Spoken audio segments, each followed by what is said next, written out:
Good afternoon, everyone.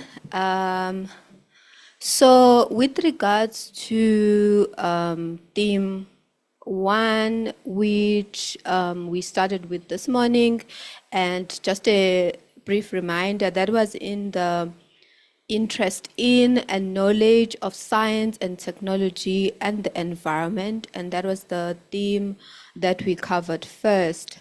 Some of the outcomes that I put forward this morning related to that theme were around public, the public were more knowledgeable in terms of items that had dominated the news cycles, and that there was modest, there was modest improvement when it comes to science knowledge over time that was observed, but that needed to be improved, and that the public were more knowledgeable and interested in topics that reflect some of their unmet basic needs, and that there were apparent gaps in the basic scientific knowledge among South Africans. And lastly, that socio-demographic factors influenced who had interest and knowledge in science and technology, as well as who had knowledge and concern regarding the environment.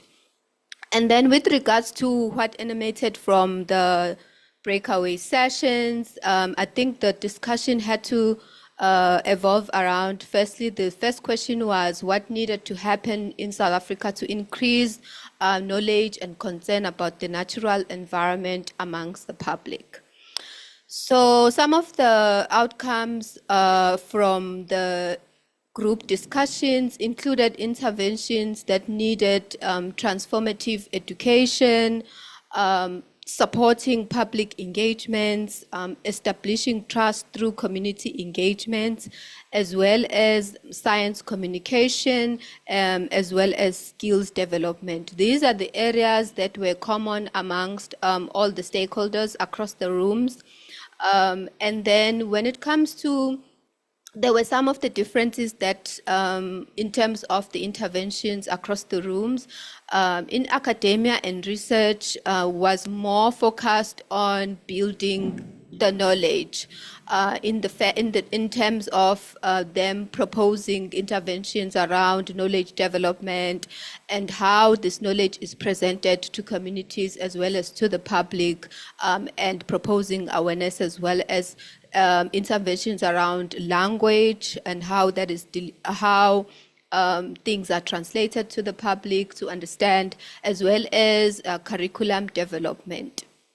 And in terms of civil society or the communications group, I think they had proposed interventions that were more targeted towards women, I think, which is one of the gaps that my presentation had highlighted, that particularly females and from poor background the survey had demonstrated that subpopulation was the least was getting the lowest scores, as well as the least knowledgeable and the least content when it comes to the categories that were involved. So civil society had proposed interventions that target women. And then when it comes to the business group, I think they were more focused on what is needed in terms of their they had proposed interventions that were geared towards skills development, capacitating teachers, as well as entrepreneurial related interventions. And then lastly, I think government, when it comes to this question, had also proposed interventions basically related to their experience around the need for transformative education, as well as overall improvement on the governance of knowledge and science in the country. And then moving on to the second question, which covered what needs to happen to help people understand the promise of modern science and technology. What was common amongst all the stakeholders is the need for believability, and the need to make science cool and relevant, as well as the need to expose the public to science, technology, and innovation, as well as interventions around interactive experimental learning, and lastly, community involvement. And so those were the broad categories that were common and the most voted for amongst those groups. And then when it comes to some of the differences between the groups, again, the business group had interventions that were more geared toward entrepreneurship as expected. And then civil society had more interventions again here that were related to around mobilizing women to promote education on the environment, basically more community involvement, but geared towards capacitating women and involving women more. And then government had also proposed interventions around promoting active citizenship, as well as academia proposed interventions that were geared towards more science, technology, and research, in a sense that they proposed promoting environmental benefits, as well as promoting environmental jobs in order to entice people towards understanding the environment, and as well as channeling more people towards environmental related sectors. Thank you. Thank you very much, everybody. And in particular, thank you so much for the wonderful, rich discussions you had in the breakaway groups.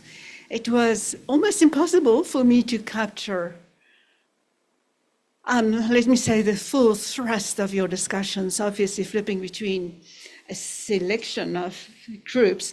One only catches a little bit here and there of the actual discussions, but that was great, the bits that I did catch.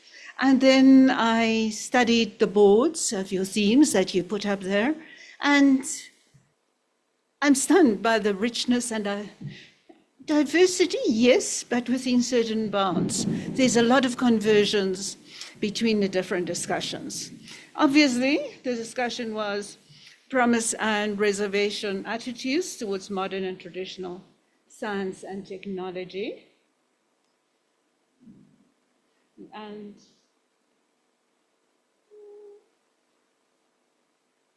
the two questions were, first one, what needs to happen in South Africa to help people understand the promise, the benefits of modern science and technology?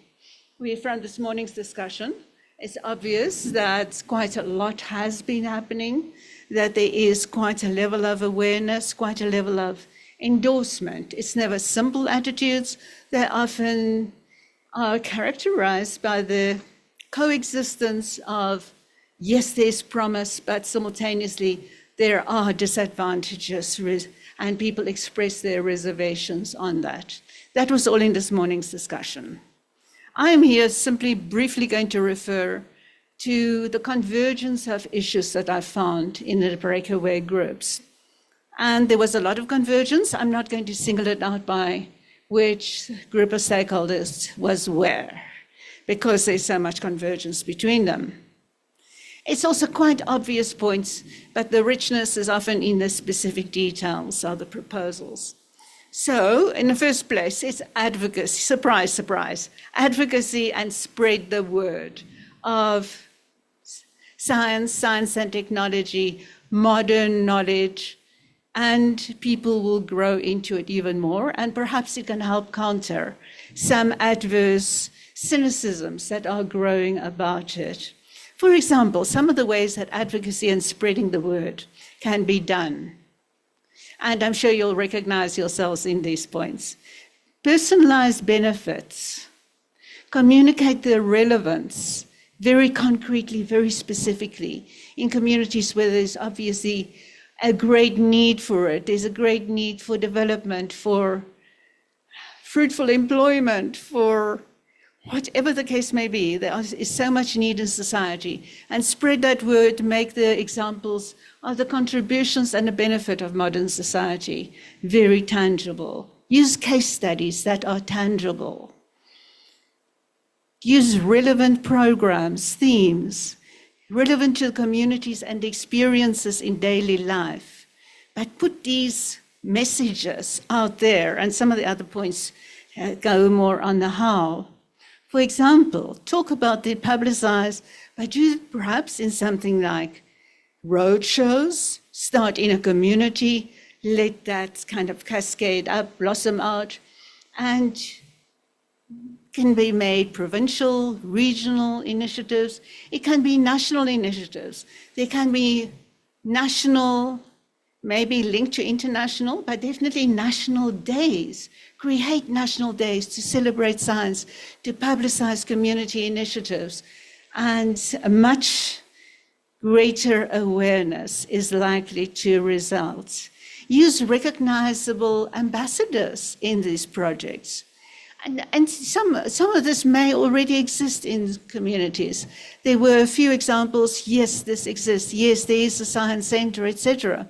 But in almost all cases, there was a need to elaborate it further, to publicize, to put it in the public eye. And then role models, recognizable ambassadors and role models could go a long way to help publicize, popularize, endorse, give legitimacy and credibility to these projects, especially if it's pointed out concretely how it can benefit, will benefit, has been benefiting a particular community.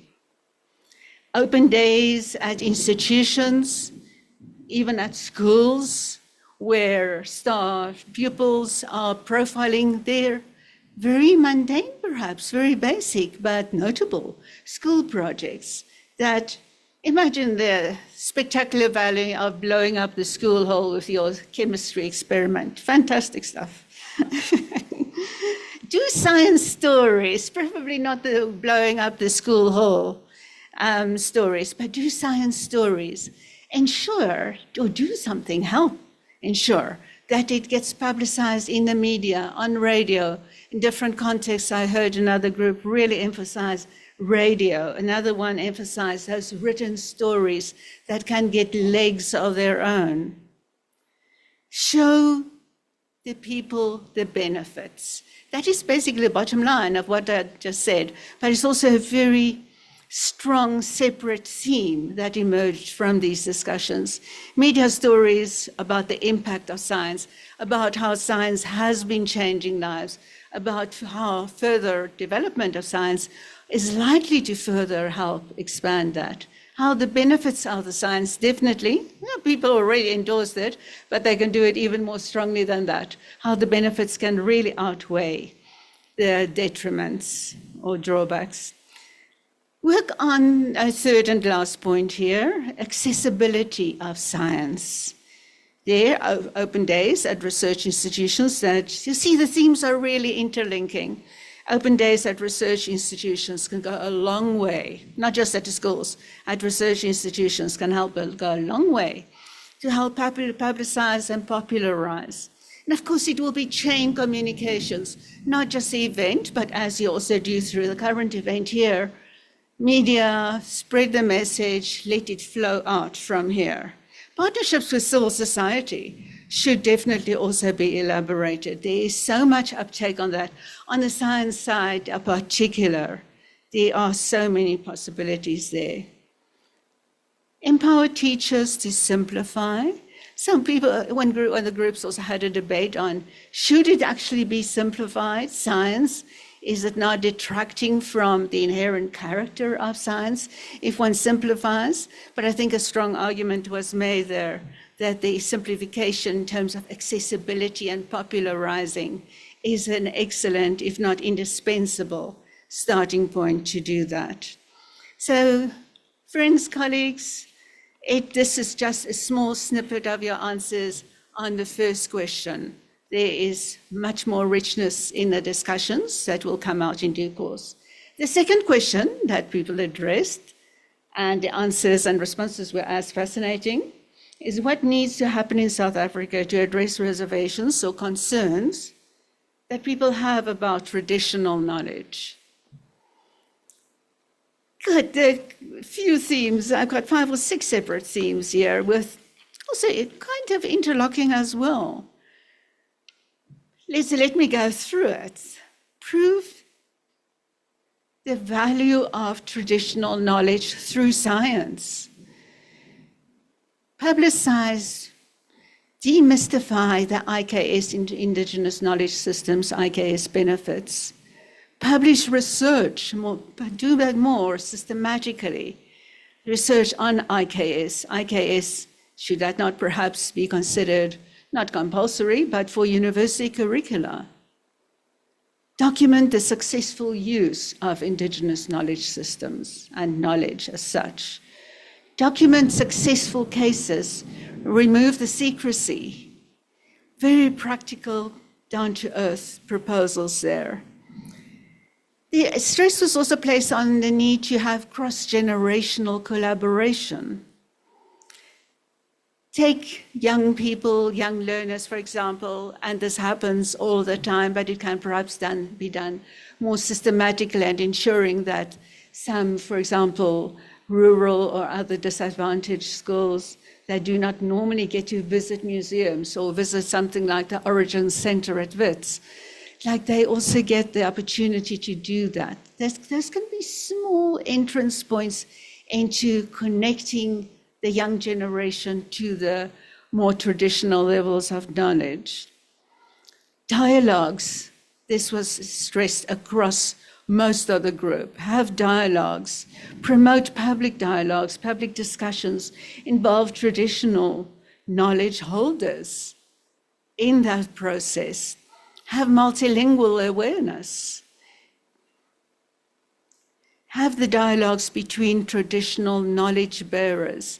Traditional knowledge bearers need much more of a normal, pardon the word, it's not intended to be patronizing, normalization or mainstreaming is perhaps a better word. Mainstreaming in terms of science knowledge. Do more to acknowledge traditional knowledge as standard knowledge. Conscientize and educate people to forgo perhaps pre-existing belief systems that they are, especially these are just modern, that they can be better aware, although there already is a high level of awareness, but it can be improved.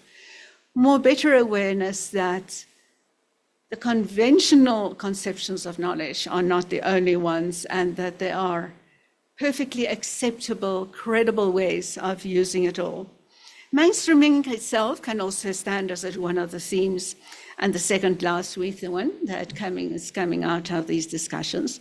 Enable access to cutting-edge IKS research. Include and elaborate the Africa dimension in that.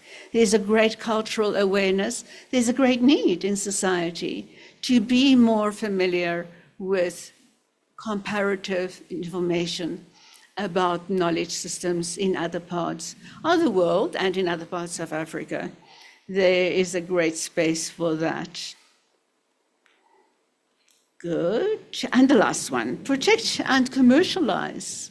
That can also be a way to bring out the benefits of traditional knowledge. IKS projects, products and technologies, profile these, also demystify it, and develop a system of accreditation for these products. And it can be, for example, standards done in terms of standards for accreditation, can be done by regular review.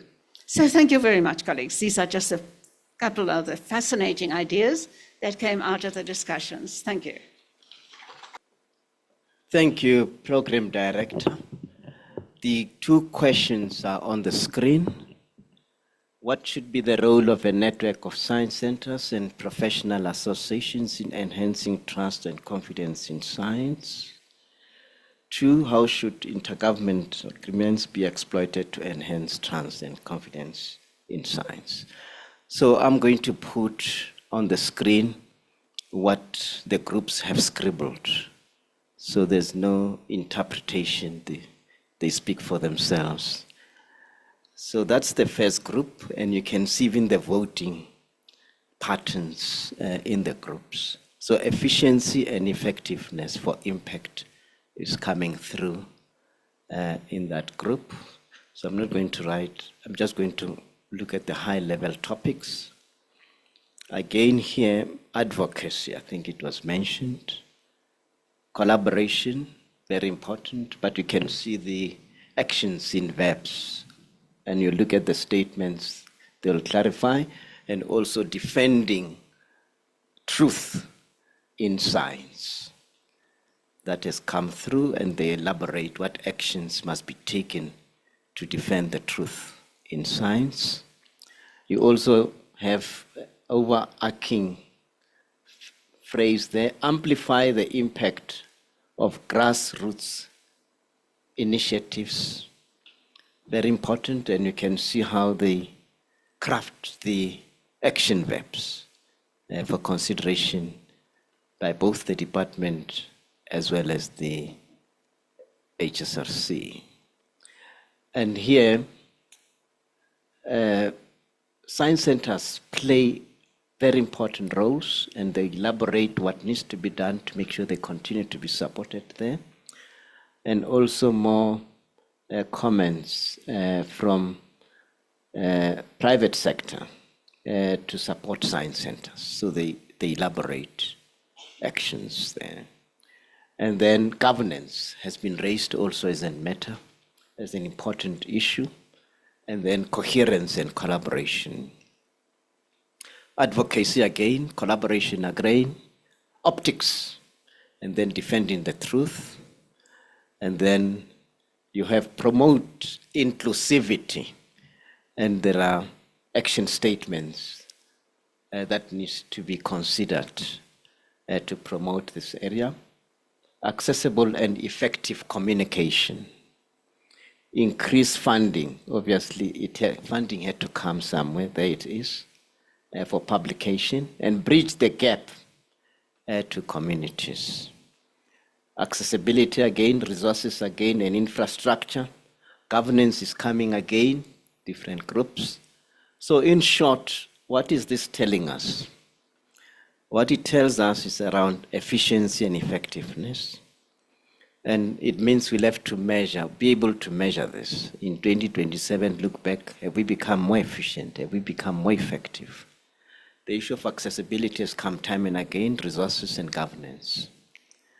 Advocacy, collaboration, and defending the truth. Will we be able to assess this?